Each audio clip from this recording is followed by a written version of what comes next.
Hello, EduMagicians. Welcome to the EduMagic podcast with your host, Dr. Sam Fessich. Dr. Sam is a professor of education, author of EduMagic, and a pumpkin spice latte fan. This podcast is designed for pre-service teachers. Remember, friends, teaching doesn't begin at graduation, but during that first class at 8 a.m. Let's get this party started. I'm Amber Harper from the Burned In Teacher Podcast and a part of the Education Podcast Network, just like the show you're listening to now. Shows on the network are individually owned and opinions expressed may not reflect others. Find other interesting education podcasts at edupodcastnetwork.com. Hello, EduMagicians. Welcome to episode 32 of the EduMagic podcast. I am Dr. Sam Fessich, and I'm here to share with you tips for new teachers. Let's jump right in. Let's get started here. Take time for you, stay late or go home early, choose one, keep the learning going, and connect with your PLN often. Let's start with take time for you, which kind of rolls into staying late or going home early, but we'll talk about that. It's so important for new teachers to take time for yourself. Being a teacher can be all-consuming 24/7. Whether we're planning lessons or creating materials or getting our resources ready for our next class or lesson, sometimes we're thinking about our students, at night or thinking about how can we help that one student, or I'm really proud of how this one student did an activity or work through this activity independently, whatever it might be. So that's what I mean by teaching is 24/7. It's really important that you take time for yourself and to put that on your schedule or on your calendar somewhere. So recently I reread the book Juggling Elephants, and I'll put a link to it in the show notes. What I love about that book is that it talks about different ways for you to get to your to-do list and get everything done.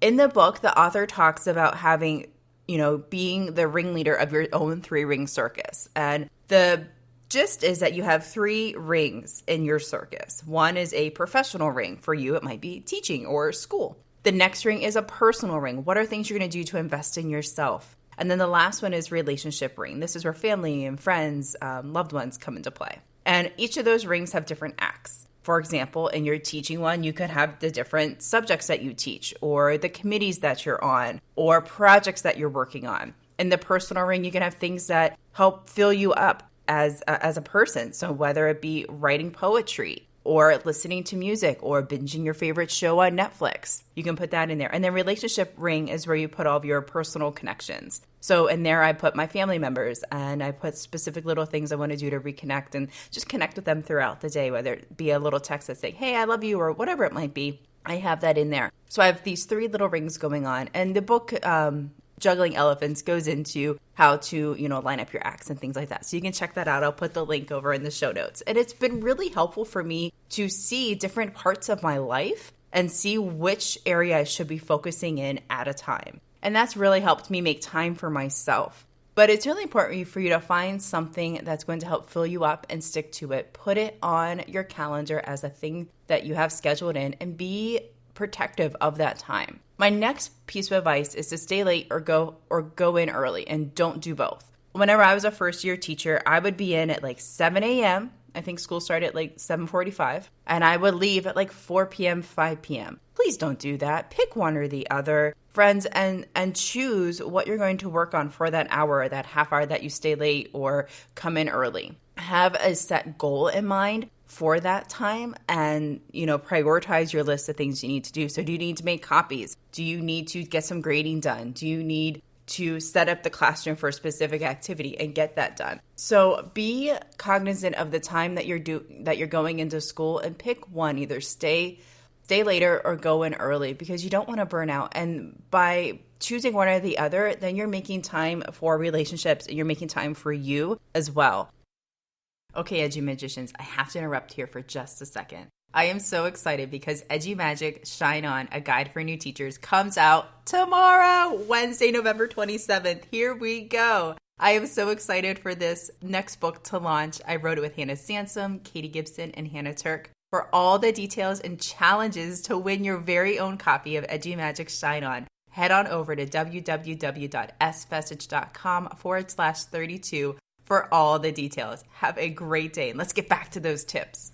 My next piece of advice is to keep on learning. Just because you have a degree or a diploma doesn't mean learning has stopped. Personal and professional growth is so important for you to become an educator of excellence. And there's so many ways that you can engage in that professional learning. Sometimes people go to professional development events at their school or school district. Others, find their own path to professional development, whether it be listening to podcasts, attending webinars, reading articles from Edutopia, EdWeek.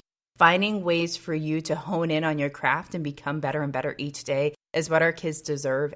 So, for example, I went back to school while I was teaching, and that was really tough. So having an understanding of why I'm going back to school, I'm going, to be a better teacher, I'm going to invest in myself, I'm going to be able to reach my students in new ways by learning more techniques and strategies and honing in on a specific area that I'm passionate about was really important to me.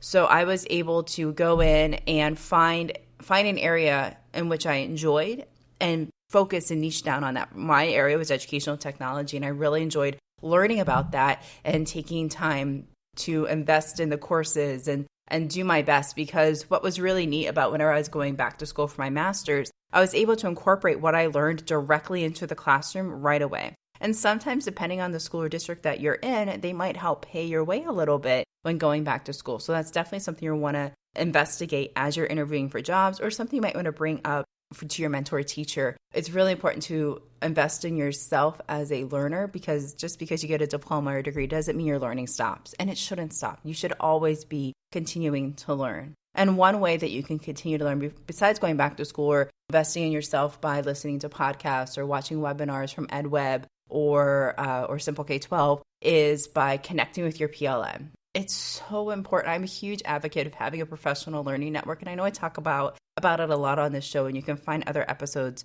related to this topic, and I'll link to them in the notes. But PLN has truly helped me become the professor I am today. I am able to connect with educators from around the world, find specific strategies and tools that they're using with their students in real classrooms from around the world in real time. It has been an amazing experience for me to bring those voices into my college classroom with my future teachers. Without a PLN, I don't know what I'd be teaching today. But having that support network and being able to have my future teachers connect with educators from around the world that are currently in the classroom, been there, done that, got the t-shirt type deal, what actual teachers are doing in their classrooms at any time.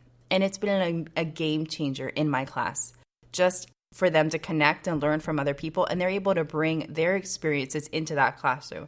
All right, guys, so just to recap, my tips for you are: take time for you, schedule in time for you, really, schedule it in. Stay late or go home early. Never stop learning, and connect with your PLN. For all the links that I mentioned in today's show, and for more bonus tips, head on over to www.sfessage.com/32. Friends, EduMagic Shine On is coming out tomorrow. I am so excited. And if you want the down low on all the giveaways and challenges starting tomorrow, head on over to sfessage.com/32. There you'll see a little form for you to fill out, and I will send you the schedule and little tips and tricks to help you along the way. Remember, friends, you have the EduMagic within you.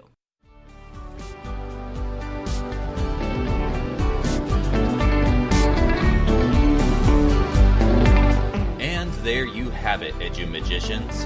If you enjoyed this episode, please subscribe and share it with your friends. For more EduMagic, check out sfessage.com and follow Dr. Sam on Twitter and Instagram @sfessage. Until next time, you have the EduMagic within you.